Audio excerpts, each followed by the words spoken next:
Me dicen si aparece imagen. ¿No hay todavía? Nada, No, No, doctor. ¿Hay o no hay imagen? no, no hay.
Ahora sí se ve, doctor. Ok, muy bien, vamos a empezar. El tema de hoy es ginecología y exploración, semiología y exploración ginecológica. Y hemos añadido un apartado que es el Papa Nicolau. Muy bien, la historia clínica, la que elaboramos al ingreso de cada paciente en la consulta, en la internación, es un documento en que nos permite primero ver la evolución clínica de la dolencia, de la afección, de la enfermedad. Y lo más importante que es un documento legal. Ustedes saben que en este tiempo fácilmente se nos acusa de negligencia, se nos acusa de cualquier mala praxis, impericia, pero la historia clínica debe estar realizada y aprender a hacerlas cada uno de ustedes en la especialidad que adquieran. Si son médicos generales, entonces la historia clínica es única y exclusiva de manejo del médico, pero para cada especialidad existen sus particularidades. Hoy vamos a intentar hablar de eso. ¿Qué es la semiología? Ustedes han llevado una materia en la facultad que se llama semiología. Tienen un texto, el de Suros, que es muy ilustrativo en el tema de la semiología. ¿Cómo definimos la semiología? Es el arte y la ciencia de la búsqueda. ¿Qué hace un médico? Busca información. Busca a través, primero, del interrogatorio, y de lo que obtenga del interrogatorio, de lo que obtenga de los exámenes físico, médico, todo lo que nos permita recabar información acerca de la dolencia, del problema que acude la paciente a nuestra consulta. Dice la búsqueda de la información y el estudio de los datos. Una vez obtenidos los datos laboratoriales, datos de la historia clínica, vamos a estudiarlos con el fin de que se llegue a un momento en que podamos hacer una impresión diagnóstica. O sea, lo podemos, digamos, simplificar, que es el arte y la ciencia de la búsqueda de información y el estudio de los datos obtenidos con la ayuda de todos los métodos auxiliares con los que se cuenta en el momento del examen a la mujer. Los datos no se obtienen solamente del interrogatorio, sino del examen físico. Y esa es la parte más importante y más delicada en lo que se refiere al examen físico, examen ginecológico de la mujer. Para todo esto, para hacer este análisis, tenemos un plan, una metodología que lo hemos aprendido a través de nuestra pasantía por la facultad y lo que ustedes van a ir aprendiendo en el curso de los próximos años. Hay un plan, no es arbitrario, no se improvisa. Ustedes han hecho la historia clínica y motivos de consulta, examen enfermedad actual, antecedente ginecológico, etc. Es un plan y una metodología que debemos basarnos sin alterar ninguna de las etapas para así obtener la mejor información y poder servir de ayuda a nuestro paciente. Y aquí pongo algo ahí, evitar errores asociados a que a veces a la impericia. Ustedes son médicos jóvenes y van a obviar alguna vez algún dato. Pero eso se mejora con el tiempo, con el tratar a la paciente, varios pacientes. Por ejemplo, hacer un tacto, a la primera no van a encontrar nada. Y por eso es importante, primero, la anatomía. Saber qué estamos tocando. Al tactar, al palpar un abdomen, ¿qué encontramos? ¿Cuál es la forma, la metodología y el orden de que se debe hacer una palpación o la auscultación? Entonces, para evitar estos errores asociados a negligencia o incompetencia. Esta palabra incompetencia significa que no está el médico o el estudiante capacitado. No queremos entrar en este tiempo, que no tenemos la capacidad o somos incompetentes para determinar una determinada dolencia. Y para todo esto, cada uno de ustedes se está preparando. Este tiempo del pregrado y cuando hagan el internado es de preparación para cuando ustedes salgan médicos y estén ejerciendo, tengan la competencia para poder examinar un paciente, para poder hacer un diagnóstico y un tratamiento. Cuando no se asocian estas puntualizaciones, el plan es evitar perjuicio a la mujer y postergar su curación. Si en vez de esto perjudicamos a la paciente y no lo curamos y postergamos, es importante esto, ¿no? Postergar la curación, evitar el perjuicio. Estos dos acápites significan mucho en la vida de un médico. Hay que prepararse, doctores. La anamnesis es la primera etapa de toda historia clínica. Ni bien entra la paciente a la consulta, se va a sentar, va a decir, señora, ¿en qué puedo ayudar? Y te va a empezar a referir en su forma de vivir, en su cultura, en su idiosincrasia, el tema que le trae a la consulta. Por eso es importante decir, el interrogatorio debe adaptarse al temperamento y cultura de la paciente. No es lo mismo conversar con una mujer formada, que tenga una profesión, que con una señora que vende en un mercado. Son dos mujeres iguales en edad, pero no son iguales en la formación y la expresión de lo que quieren que la atendamos. Pues por eso la primera entrevista es de suma importancia, ya que en la primera que uno gana la confianza de la paciente, vamos a poder darles nuestra mejor capacidad de resolución. Y otra cosa importante en ganar la confianza de la paciente. No sé, en el tiempo de hoy, los médicos varones usan tatuajes, usan piercing. No sé si ustedes confiarían en que un médico o una doctora con el cabello color, pues, por un ejemplo, un color azul. Es la moda, estoy entendiendo perfectamente. Pero eso de ganar la confianza va mucho con la actitud personal y la presencia de cada uno de los médicos de ustedes. Ganarse la confianza. A veces dice, es muy joven, no debe saber. Pero ahí depende de ustedes en la forma del trato, en la forma de adaptarse a la paciente, ganarse la confianza. Y otra cosa importante es recoger la mayor información posible en el tiempo. En teoría, una consulta debe durar 15 minutos. Esos, digamos, son los parámetros. Pero podemos extender, no hay un tiempo límite. Pero sí, cuando uno hace, digamos, consulta en alguna institución, le ponen en tiempo. 4 pacientes por hora le ponen. 8 pacientes. En un turno de 6 horas, teóricamente tenemos que atender 24 pacientes. Y si ustedes se fijan, cuando van a pedir ficha, alguna consulta, algún seguro, le limitan por ese el tiempo que cada profesional debe brindar a la paciente. No se olviden que los médicos, por ejemplo, en el Hospital Nacional de La Paz, primero hacemos la visita. y luego vamos a hacer la consulta. Entonces, nos limita el tiempo.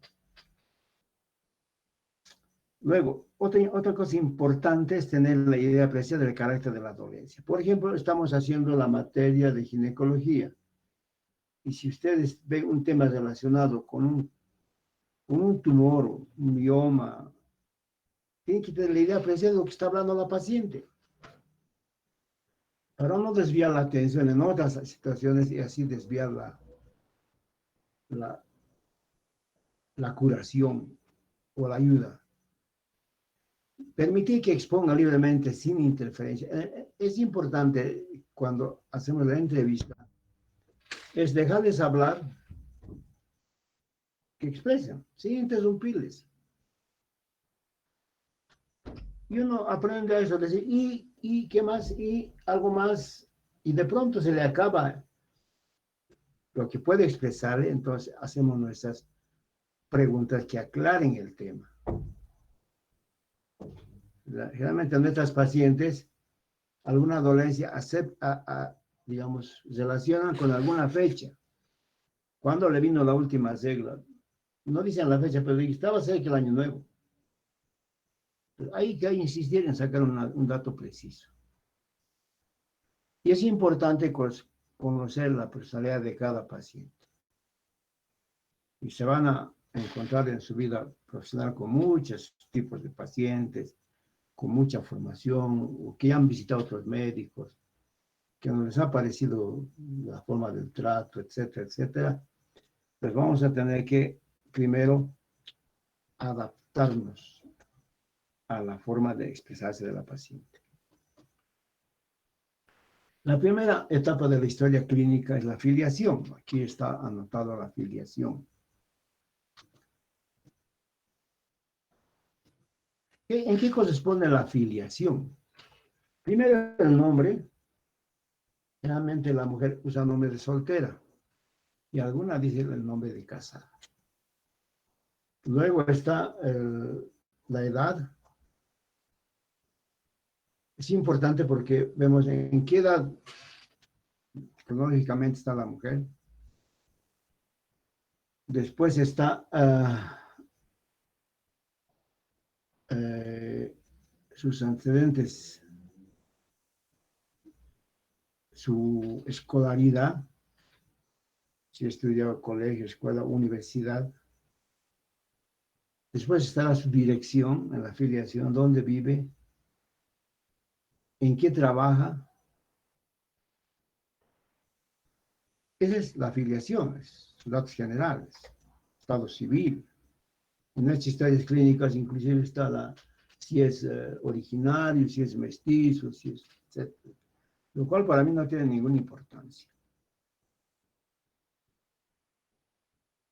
Después de la afiliación estará el motivo de consulta. ¿Por qué la paciente acude a la consulta, a la ayuda de un profesional? Entonces, en su modo de vivir, en su idiosincrasia, le va a referir por qué está yendo a la consulta. Digamos, son mujeres que tienen flujo, tienen dolor, ardor, o su regla se ha vuelto irregular, o tienen alguna masa. Entonces, te vas a referir en su idiosincrasia el motivo de consulta. Y hay que escuchar con atención la forma en que expresa su dolencia. En ese momento no es bueno interrumpir, porque si interrumpimos, pues se le corta la relación y puede confundir. Y algunas pacientes expresan sus síntomas de manera muy particular. Ustedes ya han hecho todo esto en algunas materias. Y otra cosa importante es aquí, es no todos los datos o síntomas se las obtiene en la primera entrevista. Para eso la historia clínica nos permite poner un asterisco y decir reanamnesis. Por ejemplo, la paciente omite algo, omite algún dato que pasó, es importante. O nosotros no preguntamos ese dato, entonces podemos poner un asterisco y decir, esto, por favor, contame de esto. Eso permite la historia clínica. La enfermedad actual son los síntomas y signos que acompañan a esa su dolencia. Las circunstancias en que aparecen los síntomas, o se asocia algún hecho o fechas de relevancia para la paciente, o precisa el tiempo de evolución de su dolencia. Estos datos son importantes porque nos permiten hacer o profundizar nuestro interrogatorio. Algún tratamiento que haya hecho casero o de sugerencia o ir a la farmacia. Lo primero que hacen nuestras pacientes, y es muy común, es que primero consultan con la amiga, con la hermana, y dice, esto tengo. Ah, no, toma estito. Vale. O van a la farmacia. La farmacia no pagan consulta, dice, me duele tal, y el farmacéutico le va a dar algún medicamento. O que haya intentado algún régimen dietético o algo que se le haya ocurrido para evitar su problema. Pues, si no se suele, pues va a venir al médico.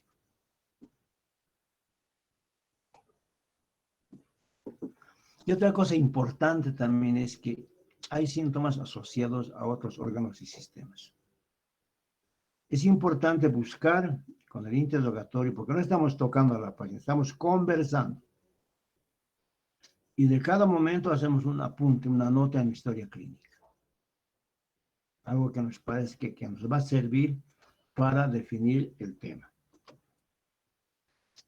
Luego estamos hablando de la historia clínica general, antecedentes familiares, personales, familiares, ya hemos dicho, ¿no? ¿Cuántos? De padre, madre, esposo, hijos, hijas, y si alguien tiene una dolencia parecida, personales y cirugías, no, ahí están esas.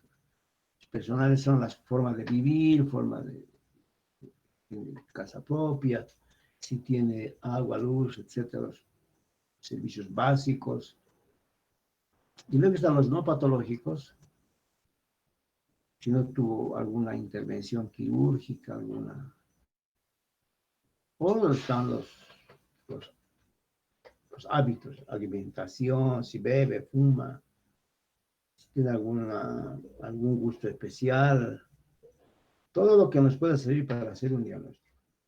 Y aquí es importante nuestro medir esto que estamos pasando, ginecología, los antecedentes ginecostéticos. ¿A qué se refiere esto?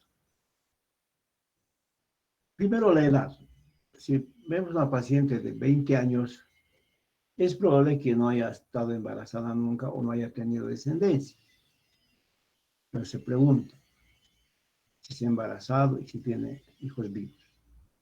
Está la gesta. Primero está la fecha de última menstruación. Es importante preguntar cuándo ha menstruado la última vez. Y podemos anotar las características de la menstruación. Cuántos días sangra y cada cuántos días viene su periodo. O es irregular o es muy regular. Entonces, eso está de hecho los antecedentes de la fecha de última menstruación. Después está el número de gestaciones que tuvo, el número de embarazos. ¿Cuántos de estos embarazos han acabado en parto, en cesárea o en aborto? Para es parto, cesárea C y aborto es sangre. O sea, anota 5 embarazos, 3 han acabado en parto, 1 acabó en cesárea y 1 acabó en aborto. En total viven 3 hijos o 4 hijos. Y luego es importante preguntar la fecha de último parto o la de última cesárea, para saber en qué tiempo de estado intergenético estamos, o cuál fue la culminación del último embarazo, fue parto o cesárea. Luego preguntamos si se ha tomado Papa Nicolau. Es importante en nuestro medio que una mujer se hace cada año Papa Nicolau. Ya vamos a hablar sobre el tema en un capítulo posterior. Y es importante que si está usando algún método anticonceptivo. Esos datos son concernientes a los antecedentes ginecostéticos. Muy bien, si es embarazada, ya no corresponde a la ginecología. Eso pasa a paciente obstétrica, corresponde a hacer un prenatal. Si tienes retraso menstrual, tienes un test de embarazo positivo, etcétera, ya no corresponde al área ginecológica. O sea, hasta que hay unas patologías de ginecología que son la amenaza de aborto. eh, Esas situaciones corresponden verlas dentro de nuestra parte de la ginecología. Pero la resolución puede ser en el tema obstétrico. Muy bien, este es un pequeño cuadro donde resumimos.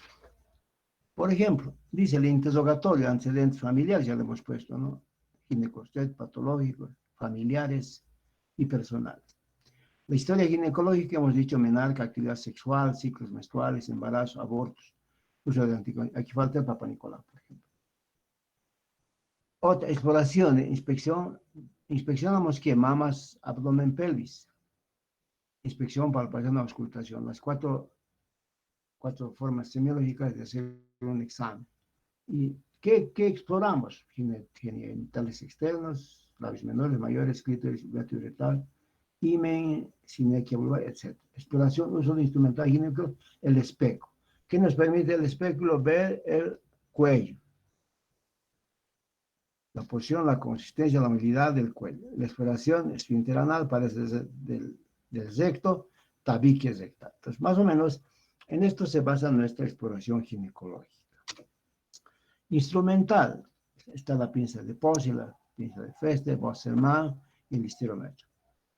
Si vamos a tomar un Papa Nicolau, por ejemplo, no necesitamos ninguna de estas pinzas, vamos a simplemente hacer el espéculo y así vamos a hacer una exploración invasiva, entonces vamos a hacer el histerómetro, etc. Bien. Este es el material que utilizamos para un examen ginecológico. Si vamos a empezar es por una mesa ginecológica que tenga pierneras y que la paciente adquiera una posición semisentada y que exponga ampliamente los órganos genitales externos. Y como instrumental ya lo hemos mostrado en el anterior cuadro y tenemos acá la clase de espéculos que podemos utilizar de acuerdo al tamaño, a nuestra intuición, porque eso es cuál vamos a usar.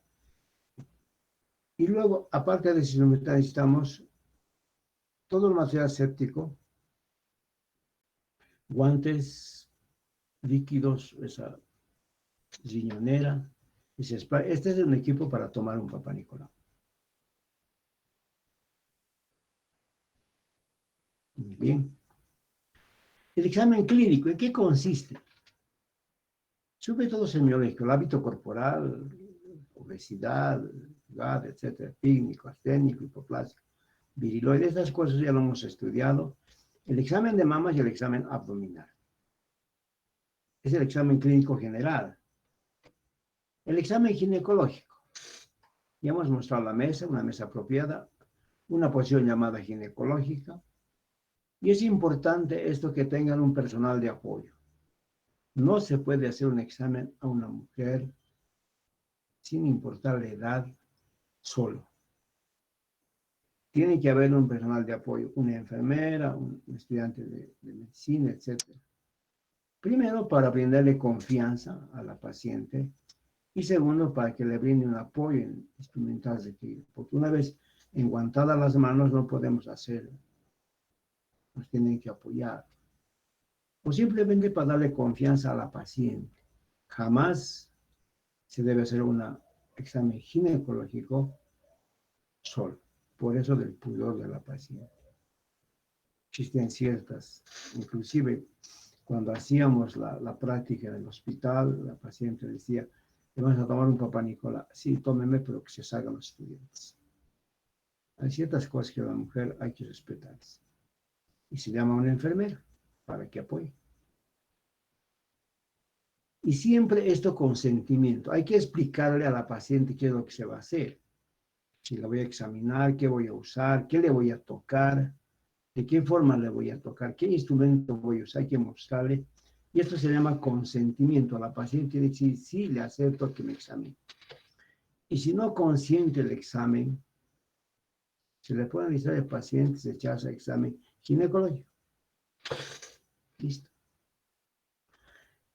Y explicando aquí cada uno de los procedimientos. Le voy a tomar un Papá Nicolau, le pone un espéculo, le mostraré la pinza de raspado, el spray, el corte, etcétera, etcétera, y el tiempo en que voy a tardar. Es importante, doctores, el material siempre esterilizado o desechable. ¿Qué vamos a explorar? Ya lo hemos dicho, ¿no? Genitales externos, la vagina, que es un órgano virtualmente profundo, que no se le ve simplemente por hacer uso de espéculo, y los órganos internos, que los va a palpar a través del abdomen o a través de un tacto. Eso lo vamos a mostrar más luego. ¿Por qué viene la paciente a la consulta? ¿Qué es lo que le trae a la consulta? Son 4 cosas. El dolor, las secreciones, la hemorragia o un tumor. El dolor. Con el examen y con la anamnesis debemos localizar el tumor, el sitio del dolor, las irradiaciones, las características del dolor, el cólico, pulsante, urente, lacinante, transitivo u opresivo, la intensidad. Esto del 1 al 10 yo no entiendo mucho, pero para mí hay 3 clases, hay leve, moderado y severo. ¿Listo? Duele mucho, o cuando examina, si despierta dolor al tocarle será moderado. Y si el dolor viene con el dolor, la paciente doblada por el dolor, con la actividad antálgica que se llama, ya será un dolor severo. La duración, si es continua, intermitente, pero cuando duele más, cuando duele menos, o simplemente duele al tocar. Y los síntomas que acompañan al dolor, tos, vómitos, sudoración, postración, etc. Todo esto es importante en algún momento del examen de dolor. Las secreciones, los flujos, el inicio, la abundancia, si es fétido, el color grumoso, gris o tiene sangre, si es lechoso o es grumoso, eso te sugiere algo. Y acompañado a este flujo, presencia de moco o ardor, o escozor prurito. Entonces, esas cosas son las que buscamos cuando dice, estoy secretando, tengo un flujo, etcétera, etcétera. La hemorragia, la presencia de sangre por la vagina. Inicia abundancia coágulo, relación con la menstruación o con el cólico. Generalmente, hemorragias en una mujer ginecológica puede ser un mioma, etcétera, pero hay que buscar la fecha de últimas horas para no estar dentro de un aborto, una amenaza de aborto. Luego está el tumor, hay búsqueda de tumores. Tengo una masa que me ha crecido en algunos flancos del mismo hipogastrio, entonces tenemos que localizar el tamaño, la forma, dimensiones, superficie, la consistencia, la movilidad, las relaciones anatómicas que presentan y los fenómenos asociados, enrojecimiento, dolor, inflamación, cambios locales, fenómenos auscultativos, ulceración o sangrado. Pues estas son las 4 situaciones en que la mujer acude a una consulta, a pedir ayuda. Esta es la mesa ginecológica y esta es la posición ginecológica, donde a la mujer se la debe examinar de esta forma. Y ahora, que la mujer exponga así su intimidad, ese es el tema que necesitamos un acompañante para hacer el examen médico, es intimidad de la mujer.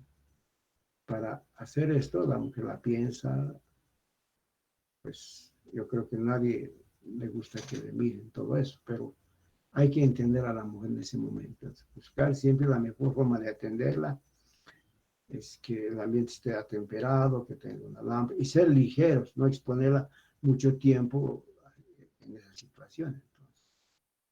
Entonces, para un Papá Nicolau no necesitas ni 2 minutos para ejecutar un Papá Nicolau. Bueno, el tacto es explicar a la paciente qué se le va a examinar o por qué le voy a examinar, por qué le voy a introducir los dedos en la vagina. En una mujer joven, una mujer que no haya tenido sexo, sea virgen, no se puede hacer un tacto. Simplemente examinar Existen formas de examinar el himen, hacerla pujar. Y si uno ve que el himen está intacto, pues uno tocarle. No necesita. Es joven o buscar la forma si tiene flujo, podemos introducir una torunda, un hisopo de algodón y tener una muestra y mandar a cultivar. Evitamos hacer lo que está bien en la foto. Pero para esto, como hemos dicho, yo tengo que informar a la paciente que le voy a hacer un examen, que me voy a colocar guantes, le voy a buscar lo que me ha sugerido que tiene. Por si viene por sangrado, tienen que tocar el cuello, la forma, la calidad del cuello, y si es sangrado es del cuello o es de más adentro, de útero. Entonces veré una vez cuando se piden mis dedos enguantados, la calidad de la sangre, la calidad del flujo, el olor, la fetidez, el color, etcétera, etcétera. Esta es la forma de hacer un tacto bimanual.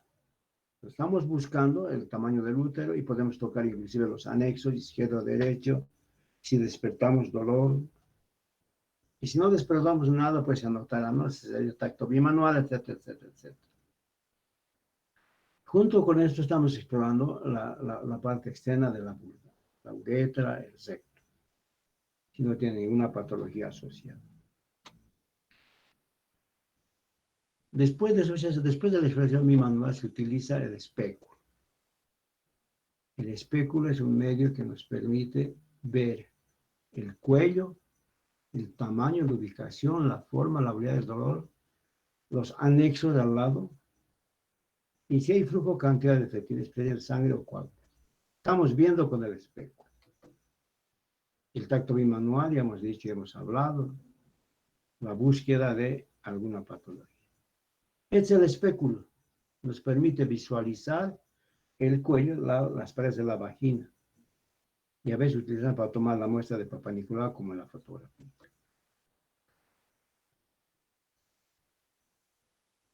Existen los espéculos teóricamente para niñas, pero no se puede hacer un espéculo en una niña. No amerita. Es virgen, no hay que tocar, simplemente con un sopa, tomar alguna muestra, algún flujo. El aspecto de la mucosa, el cuello uterino, etcétera, la toma de pavo, presencia de flujo, sangrado. El tacto también en una mujer ya que tuvo parto, bueno, el tacto es muy sencillo. Fosa ciliar, tacto rectal y la colposcopía que se puede asociar. Los genitales externos. Ahí está otra vez recalcado con presencia en el personal de apoyo. Se observa el monte de Venus, aspecto de la mucosa, los labios menores, el himen, clítoris, comisura superior, el meato urinario, las glándulas de Bartolini. Es el examen ginecológico externo. Inspección. Estamos mirando nada más. Si vemos alguna cosa que llame la atención, pues haremos un tacto, un examen digital. ¿De acuerdo? Algunas anomalías que podemos encontrar son metrosalgia en relación al ciclo, la menarquia precoz. Ya vamos a hablar de estos temas, la menosea, pseudomenosea, hipo o hipermenosea, la duración, la menopausia precoz, etcétera, o la proyomenosea, ciclos cortos, o la oximenosea, ciclos largos. Entonces, todo esto es parte ya de una patología. El espéculo. El espéculo se debe aplicar de la forma en que están las fotografías, o la mano que está enguantada puede deprimir el perineo hacia abajo, no hacia arriba como están viendo la fila. Hacia abajo, aplicamos el espéculo en 45 grados, giramos como está en la fotografía y vamos a explorar mediante una luz, una fuente de luz, el cuello. Y podemos tomar un Papá Nicolau ahí. Separar los labios menores y invitar a que puje y ver el meato urinario, exploración del cuello, el servicio cervical externo, la pared vaginal, la presencia de flujo sangrado. Se puede tomar muestra de un PAP, en este caso, o muestra para cultivo, búsqueda de lesiones, tumores o verculación de la mucosa vaginal. Aquí entramos ya a los métodos, a la especuloscopía, ya hemos visto, ¿no?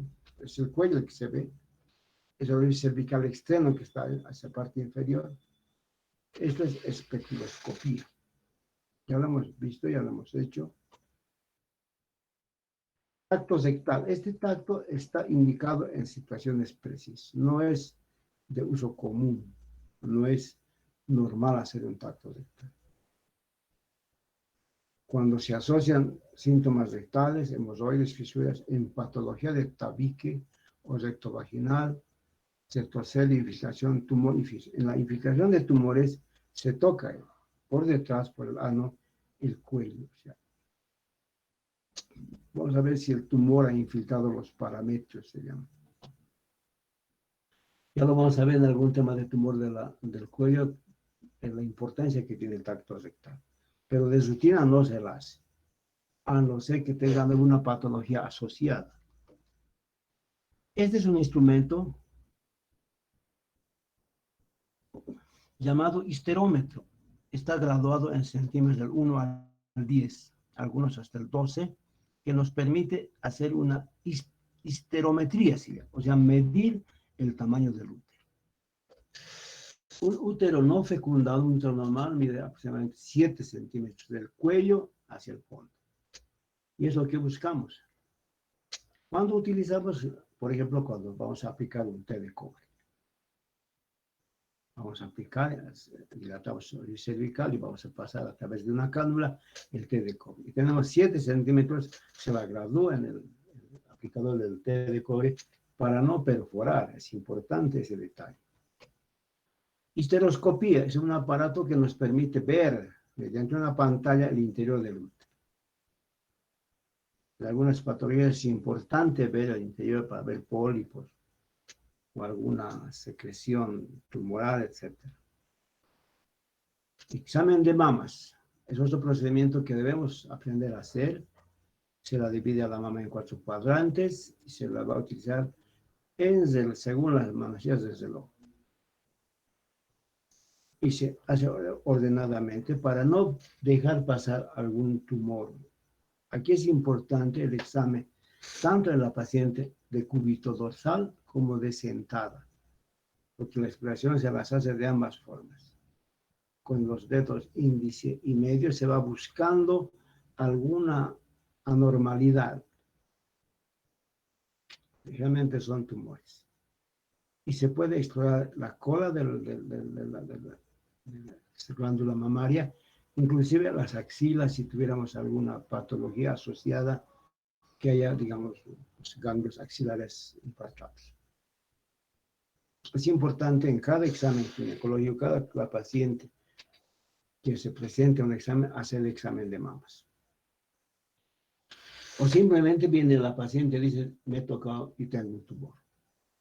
Ya aprendió a examinarse y hay que corroborar y pedir los métodos auxiliares para corroborar la información. Laboratorio. Es importante en nuestro medio contar con estos exámenes de hemograma, glicemia, examen general de orina, ácido creatinina, exámenes hormonales, diagnóstico temprano de sexo, dosificación de laboratorio, etc. Todo esto se lo puede pedir a nuestros laboratorios, según la necesidad. Realmente exámenes o el perfil hormonal, exámenes hormonales, se las debe solicitar en caso necesario. Todo lo que podamos hacer en laboratorio. ¿De acuerdo?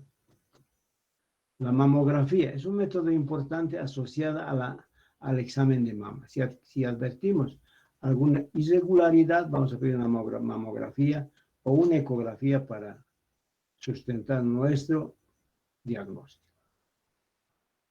Y se los hace rutinariamente cada 2 años a partir de los 40 años, en búsqueda de patología asociada a mamas, especialmente en mujeres con antecedentes familiares de un cáncer de mama, por ejemplo.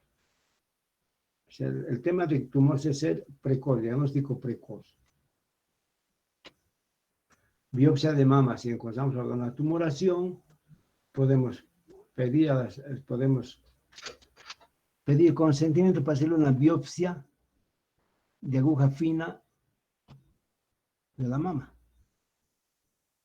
Como se ve en la fotografía, se está haciendo, primero se hace vacío y se llega al tumor, se pincha el tumor y se aspira. Lo que se aspira se manda en un porta para que sea examinado por el patólogo. Otro medio diagnóstico que usamos es la histerosalpingografía. Es un método radiológico que utiliza contrastes que nos permite ver la permeabilidad tubárica. Por eso se llama histerosalpingografía. La calidad del útero, la cavidad uterina, que se pinta, como está en la fotografía, en D, el útero, y C, que es las trompas. Y al final se hace una prueba llamada de Cote, donde se permite ver si el contraste ha pasado los uretres y se deposita en la cavidad pelviana. Eso significa útero y trompas permeables. La culdocentesis es un método auxiliar que se utiliza haciendo una punción en el fondo del saco posterior. ¿Buscando qué? Buscando sangre, se relaciona a un embarazo ectópico, buscando secreciones purulentas, a una pelviperitonitis, o simplemente líquidos, o no encontrar nada. Pero usted está viendo la fotografía con una pinza POSI, se pinza el cuello posterior y se jala. Se forma un espacio donde se puede pasar una aguja, una vez que entra la cavidad, aspirar y retirar. Porque no se olviden que puede salir los intestinos, sin tocar los intestinos. Y dependiendo de la calidad de muestra que obtengamos, tendremos un diagnóstico aproximado a lo que estamos buscando. Ustedes conocen la ecografía, está muy de moda en nuestro tiempo. Hay una ecografía que es, digamos, la pionera, que es bidimensional, pero ahora están las ecografías 3D, 4D, que nos permite ver con mucho más detalle. ¿Dónde se utiliza más? En obstetricia, y a veces para el diagnóstico de algunos tumores como los miomas. El Doppler color, que nos permite ver inclusive vasos, especialmente en la obstetricia. La tridimensional nos permite fotografiar por dentro al producto. Luego está la tomografía axial computarizada, o TAC, que al momento de solicitar, hacemos dos solicitudes, un abdomen bajo y un abdomen alto.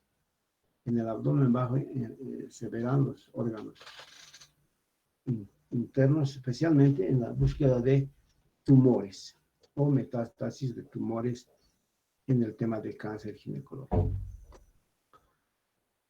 Este es un método que se llama laparoscopía.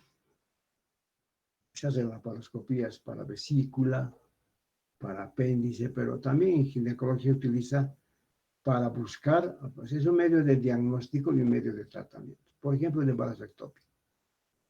Podemos tratar perfectamente por una laparoscopía, hacer un diagnóstico primero y luego una laparoscopía o un tratamiento en el sitio. La biopsia dirigida es parte de la práctica diaria. Cuando solicitamos una colposcopía y el colposcopista ve que alguna situación amerita hacer una biopsia, la va a tomar y nos va a enviar la muestra procesada. Ya, para hacer una biopsia necesitamos primero un colposcopio y un colposcopista que permita ver, visualizar el cuello, especialmente el tema de tumores de cuello, donde se utiliza con más frecuencia la colposcopía. La biopsia de endometrio es un método auxiliar que nos permite tomar muestras del endometrio, especialmente una hiperplasia endometrial, cuando un reporte ecográfico confirma una hiperplasia. Son lesiones precursoras del cáncer endometrial. No debemos dejar pasar, especialmente en mujeres mayores que presentan sangrados irregulares. El motivo de consulta es que está sangrando cuando no viene su periodo, o que sangra cuando ya dejó de sangrar por la menopausia. El segundo, acá pide pedir una ecografía y nos dice hiperplasia endometrial, entonces haremos una biopsia de endometrio. Es el tema de la biopsia de endometrio. Ahora vamos a hablar del Papá Nicolau. Estamos a 11:16, estamos muy bien. Bueno, en 5 minutos hemos hablado de lo que... ¿Alguien tiene alguna pregunta sobre los temas que hemos nombrado para pasar al tema de Papá Nicolau? Doctor, Bien, buen dígame. día. Aparte del colposcopio, ¿hay algún otro método con el que se pueda visualizar el cuello uterino, que de repente sea menos invasivo? Por un lado, y por el otro, a nivel del examen clínico de mamas, ¿es de rutina hacer ecografía mamaria? Depende. Primero el colposcopio. El colposcopio es un lente de aumento que nos permite ver el cuello. El colposcopista ve aumentado, ¿no? Existen lentes de aumento que nos permite diferenciar ciertas zonas del cuello. Y el colposcopista va a hacer uso del lugol, una especie de tinción, pinta el cuello y espera el cambio de color. Y si amerita una biopsia, lo va a tomar una biopsia. Entonces, cuando tenemos un Papá Nicolau, ahora vamos a hablar del Papá Nicolau, con un informe anormal, solicitamos una endoscopia, una colposcopia. El examen de mama, la rutina, dice que se hacen, digamos, ecografías cuando ameritan. Generalmente en nuestro medio, a partir de los 45 años, o ya en la menopausia misma, la paciente necesita controlarse mamas, especialmente si tiene antecedentes de cáncer de mama en la familia. Cualquier tumoración, lo que llaman las mamas, un nudo que ha aparecido en su mama necesita hacer un examen. Puede ser un fibroma de mama que no amerita mucho sino sacarlo, pero puede tratarse de un cáncer. Entonces, el diagnóstico tiene que ser primero ecográfico y luego la de mama o mamografía. Y luego tomar una biopsia con ecografía si es que amerita. Y si da la prueba positiva, eso se opera en 24 horas. Ese es el trámite para el tema de mama. Bueno, Papá Nicolau, ¿alguien más quiere preguntar algo? Bueno. Ustedes han visto la fotografía, la Papá Nicolau es una toma de muestra de lo que es el cuello uterino. El ministerio es un programa que es gratuito en los primeros niveles de atención médica, o sea, en las postas de la paciente solicita Papá Nicolau en forma gratuita. Y algunos requisitos que les ponen, por ejemplo, dice que no debe estar menstruando o después del 5.º día de la menstruación, no tener relaciones sexuales 48 horas antes se toma la muestra, 5 a 7 días de la prueba, no usar espumas, etcétera, ¿no? Algún tratamiento. Y la base la girar externamente con agua y jabón, no hacer lavados internos. Entonces, esta propaganda se reparte a las mujeres que van a acudir al Papá Nicolau.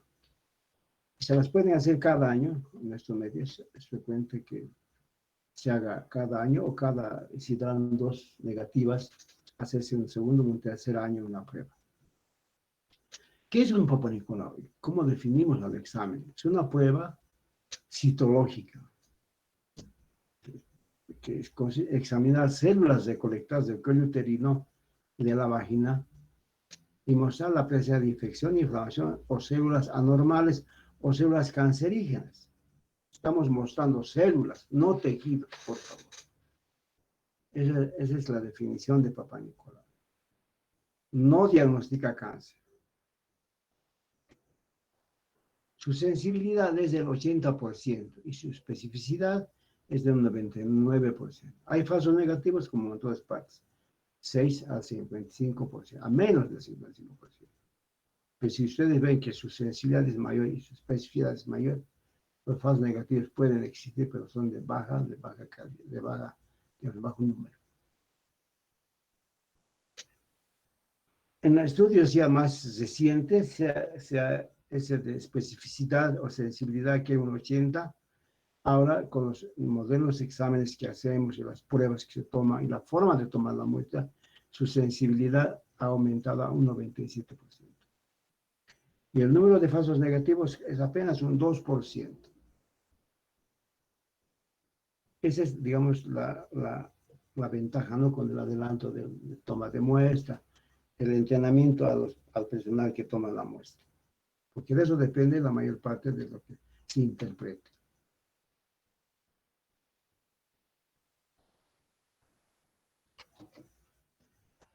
¿Cuándo está indicado hacerse Papá Nicolau? Cuando las mujeres han iniciado su vida sexual, es una indicación. En nuestro medio, generalmente las mujeres 17, 18, 19 años inician su actividad sexual. Importante también el número de parejas sexuales. Debe hacerse un Papá Nicolau. Las trabajadoras sexuales, las mujeres con múltiples compañeros sexuales, mujeres con compañeros que tienen, o sea, esto va con el varón, ¿no? Que tienen múltiples parejas sexuales, ensangrados anormales, el PAP anterior hace un año, luego dice 3 resultados normales, reducir la frecuencia a 1 a 2 años según el riesgo. Si una paciente que tiene múltiples compañeros, se da cada año, es el riesgo, ¿no? La población de riesgo, el embarazo no contraindica. El embarazo es un buen momento para tomar una muestra, porque la paciente acude a la consulta. Acude a la consulta y es un momento especial para tomarle una muestra. Algunas se hacen la primera vez durante el primer embarazo.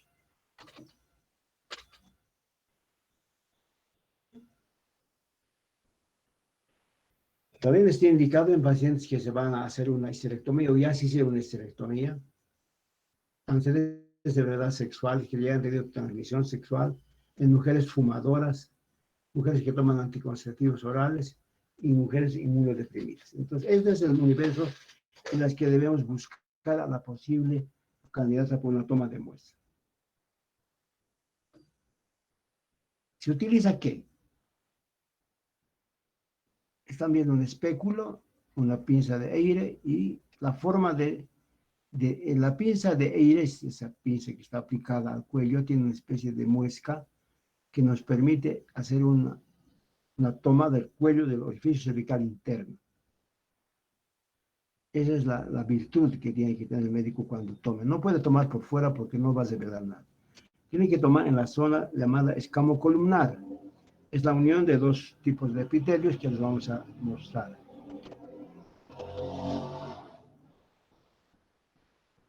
Aquí recalcamos que si después de la toma de 3 años consecutivos da resultados normales, la prueba puede hacerse con menos frecuencia o cada 2 años. Listo. Esto también hemos hablado. Este es el material que se necesita. Un espéculo desechable, un porta, es el citobrush o el cepillo cervical, o la espátula de Eyle que está abajo, es la espátula de Eyle. Aparte de esto necesitamos un fijador, un spray, una laca o un alcohol absoluto en nuestros casos, que fija la placa de la toma de muestra. Existen factores de riesgo para que aparezca el cáncer como tal. Entonces, inicia temprano de relaciones sexuales, múltiples parejas sexuales, infecciones, especialmente las virales, nivel socioeconómico bajo, multiparidad, tabaquismo, malnutrición, estado de inmunodepresión y pacientes que nunca se han hecho un Papá Nicolau. En la práctica ustedes van a ver que algunas pacientes de área rural, especialmente área periférica, nunca se han hecho un Papá Nicolau, por miedo o porque no saben. Igual es una toma de muestra, le están viendo la forma de aplicar el espéculo, la forma de fijar la muestra.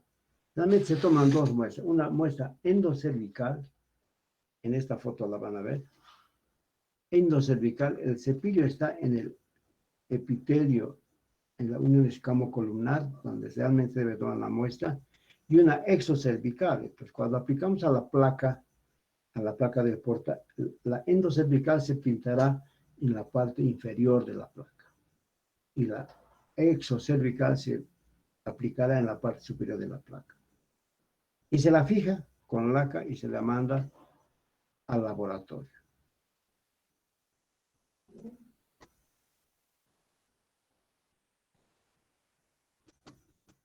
Bueno, el resultado. Una vez tomada la muestra, enviamos al laboratorio y nos van a mandar una respuesta con lo que se encuentra. Digamos, es la primera clasificación creada por Papa Nicolau. Yo es Papa Nicolau, un médico griego que tuvo la brillante idea de normatizar esto. Clase 1 era clase 5, ¿no? Clase 1 normal, clase 2 inflamatorio, clase 3 diferencial de diferenciación y clase 4 ya era un carcinoma. Clase 5 era un cáncer invasor. Esta era la primera clasificación. Luego vino esto que es el NIC o NIE, neoplasia intraepitelial. El Papa Nicolau 1, 2, 3, 4, 5. Esta es la clase de NIE o NIC, que nos dice la 1 es la normal, la 2 por infección atipia inflamatoria, la 3 era escamosa, atipia escamosa, y el NIE1 displasia leve. Aquí ya se encuentran células alteradas con la displasia leve. El NIE2 y 3 displasia moderada y avanzada, y el 4 correspondía a un carcinoma in situ, el CIS, carcinoma in situ. Y podía diferenciarse mucho más, carcinoma escamoso o adenocarcinoma, las dos variedades más importantes del carcinoma que existe. Pero el Bethesda, que actualmente la usamos, significa primero, la primera definición es normal, la segunda puede haber células no determinadas, ASCUS, y el IE de bajo grado significa displasia leve o el PAP3. Puede deberse al papilomavirus. Y el de alto grado, y es una displasia avanzada, moderada, o moderada y avanzada. Aquí, una vez que tenga este informe, yo tengo un informe del IE de alto grado, venga mi paciente que tome la muestra, entonces yo voy a referir al colposcopista, para que haga usted de colposcopía, para que tome una biopsia, si amerita. El tema en el cáncer de Papa Nicolau, ya lo vamos a estudiar en las lesiones precursoras, es el diagnóstico precoz. Igual, este es una clase 1, clase 2, clase es Papa Nicolau, la clase, y el último es el Bethesda. El NIC es normal, la tipia inflamatoria NIC 1, 2 y 3 es bajo grado, de alto grado y carcinoma in situ, casi invasivo. El sistema Bethesda ya lo hemos explicado, es el mismo. Aquí está el Bethesda, es el Bethesda. Está a la derecha o a la izquierda es el sistema Bethesda. Todos los informes ahora, en la actualidad, vienen en el sistema Bethesda. El Bethesda está aquí a la derecha, normal, ASCUS, SIL de bajo grado y SIL de alto grado. ¿De acuerdo? Luego viene la colposcopía, o sea, paciente que trae una alteración citológica, LIE de alto grado o SIL de alto grado, corresponde a hacer una colposcopía. El médico debe enviar a su paciente. Si tomé una muestra y me da el reporte de alto grado, voy a hacer que la próxima se vaya hacia un colposcopista. Indispensable que el colposcopista que tenga la imagen y le permita hacer una biopsia y precisar el sitio de biopsia y hacer una en la zona de transformación y luego hacer un reporte con lo que ha encontrado. Y así hacemos un diagnóstico precoz y ofrecemos a la paciente un tratamiento precoz y tal vez sea un tratamiento curativo, porque el cáncer avanzado ya no se puede curar. Esta es la colposcopía, permite una fuente de luz, un aparato colposcópico que nos permite visualizar con mayor aumento el sitio de la lesión y nos permite tomar una biopsia. El colposcopio utiliza métodos como el Lugol para teñir el área El cambio de color nos permite tomar la muestra. Es una colposcopía también. Para el diagnóstico de cáncer, no solamente es el Papa Nicolau. Son 3 pasos.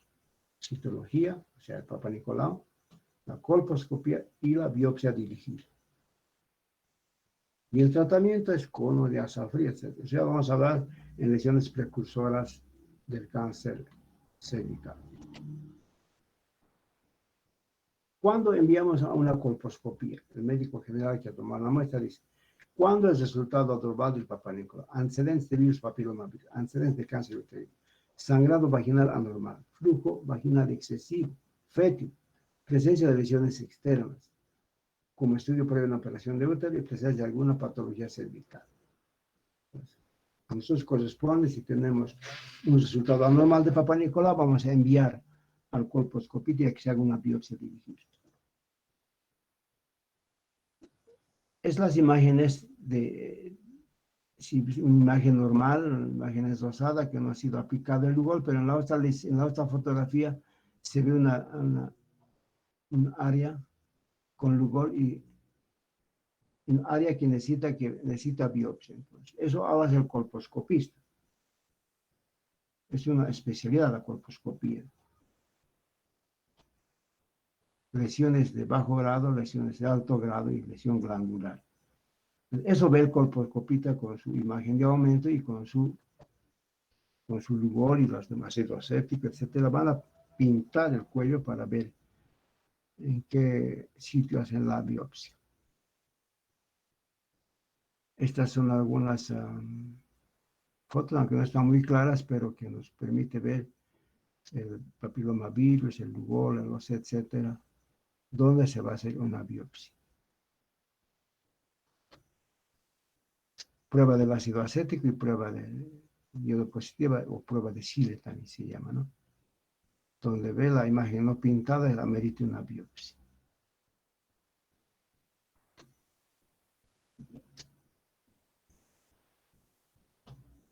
El diagnóstico es evaluación de la biopsia. No se puede hacer un diagnóstico si no se hace una biopsia. Y la biopsia la hace el colposcopista. Es Papa Nicolau, colposcopía y biopsia. Esos 3 puntos para hacer un diagnóstico. Ahora hay cánceres ya tan avanzados que a simple vista o al tacto se toca un rugoso, una extracción, el cuello ya no es normal. Eso es a simple vista, es un cáncer avanzado que ya es muy difícil tratar a esa altura. Estos son detalles de la colposcopía. Muy bien. Esta es una fotografía de un ginecólogo que hace una inspección. No sean mal pensados. Escúcheme, doctores. Han hecho ustedes una práctica de la historia de la ginecología. Me parece muy bien. Esta segunda práctica está relacionada a este tema. A Papa Nicolau. Todo médico egresado, médico general, debe saber realizar un Papa Nicolau. Les hemos dado líneas generales ahora, pero hay detalles que ustedes pueden encontrar y van a hacer una segunda práctica en los grupos que ya han formado y van a describir el Papa Nicolau. Hay una historia del Papa Nicolau con la invención de este sistema por George Papa Nicolau y lo que a esta época tenemos un sistema Bethesda que interpreta el Papa Nicolau. Entonces, doctores, anoten por favor el tema, la segunda práctica, y tienen 48 horas para presentarla, en los mismos grupos que os han hecho la anterior práctica, Papa Nicolau.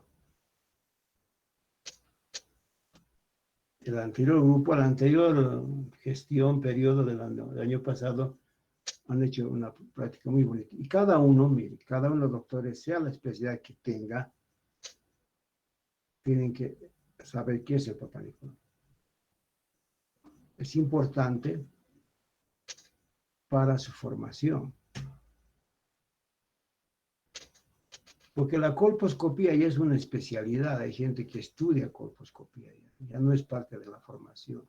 Se dan las líneas generales en las clases, y se muestra el aparato de colposcopía, pero cuando uno ya tiene que hacer una colposcopía y dirigir, y hacer un diagnóstico, un resultado, y es tema de especialidad. Entonces, primero para mí es que entiendan el tema de Papá Nicolau, y en algún momento sepan hacerlo un Papá Nicolau. Si retornamos a las prácticas asistenciales, es el deber del médico que está en la cátedra, es enseñar a tomar una muestra de Papá Nicolau. El instrumental está ahí, ya les hemos mostrado, es el espéculo, es el porta, es el spray para fijar, guantes estériles, paciente posición ginecológica y sobre todo una persona de apoyo. ¿Estamos de acuerdo? ¿Alguna pregunta, doctores? Ya vamos a concluir la clase. Estamos a tiempo de concluir esta Doctor, clase. Dígame. sí, yo tengo una pregunta.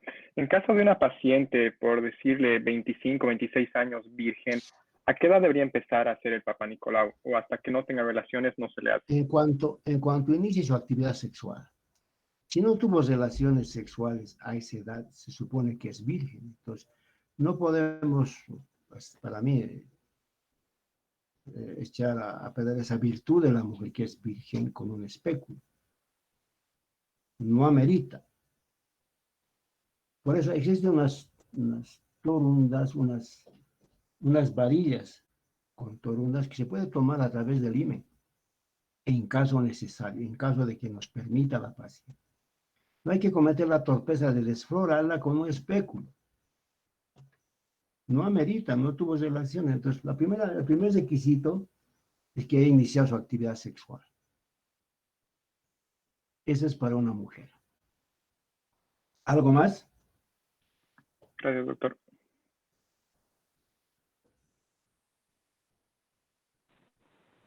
Bien. Doc, una Bueno, consulta. Disculpe, ¿será que nos puede pasar el programa de las clases para ver, digamos, qué nos va a tocar la siguiente clase y poder revisar un les he poco? pasado en su, está en el este. Si ustedes buscan, está ahí en los dos grupos.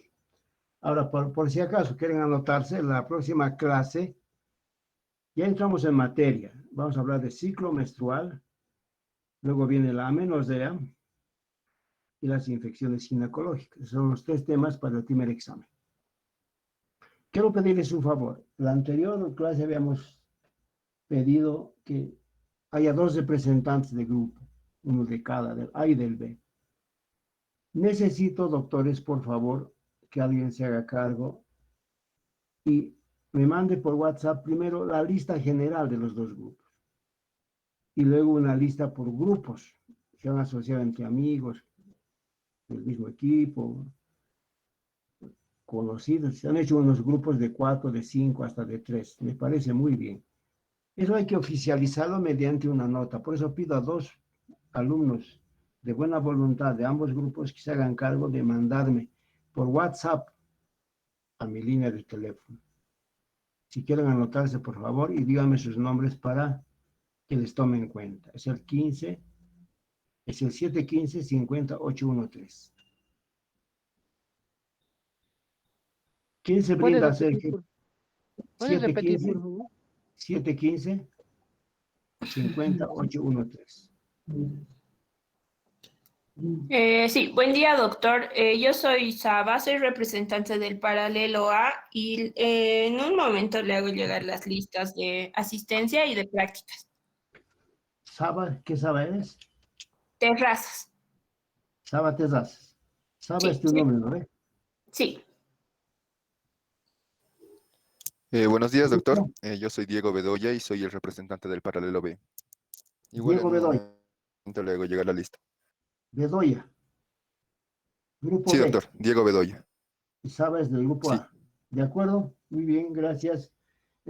Por favor, doctores, trabajaremos este semestre en forma, pues, lo hablaremos siempre. Pregunten lo que no les parezca, o tienen un representante, me lo hagan ya saber mediante una notita, si podemos mejorar, podemos ampliar.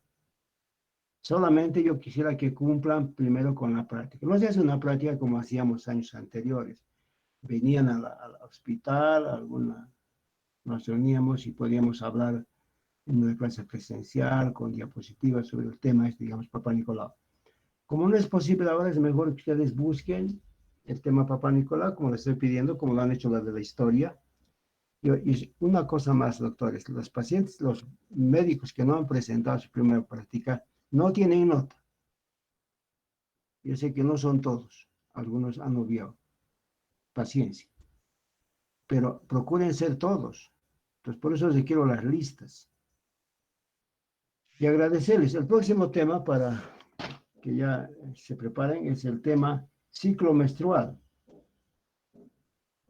Luego viene un tema relacionado al mismo, que es amenorrea.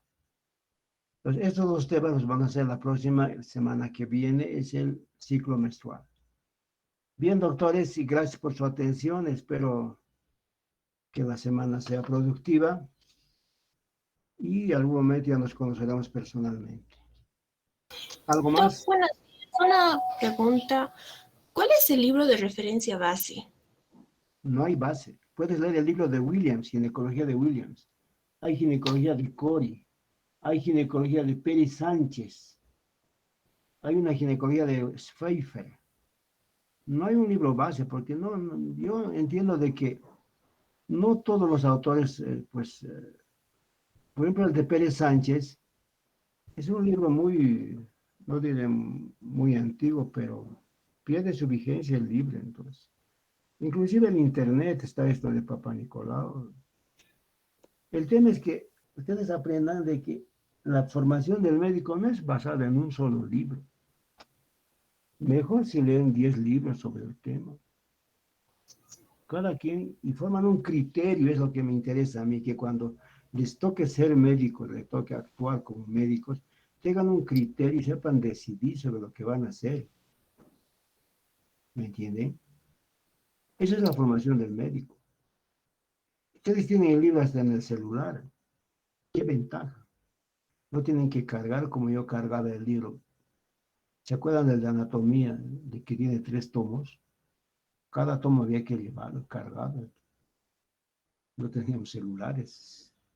Son otros tiempos, pero ustedes tienen una ventaja grande. Todo está en sus manos. Lean, doctores. Lean y de acuerdo, cuando ustedes ya ejerzan su profesión, en la especialidad que sea, van a tener un criterio. Yo digo que la formación del médico es como una pirámide. La base es ancha y la cima es una punta. Esa punta es su especialidad. Pero no se olviden que han salido de una base, entonces es lo más importante. ¿Estamos de acuerdo?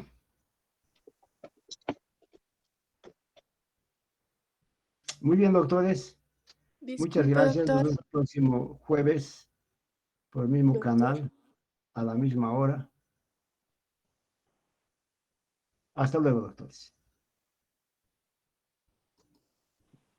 Hasta luego, doctor. Gracias. Doctor, gracias. Luego, Gracias. Hasta luego.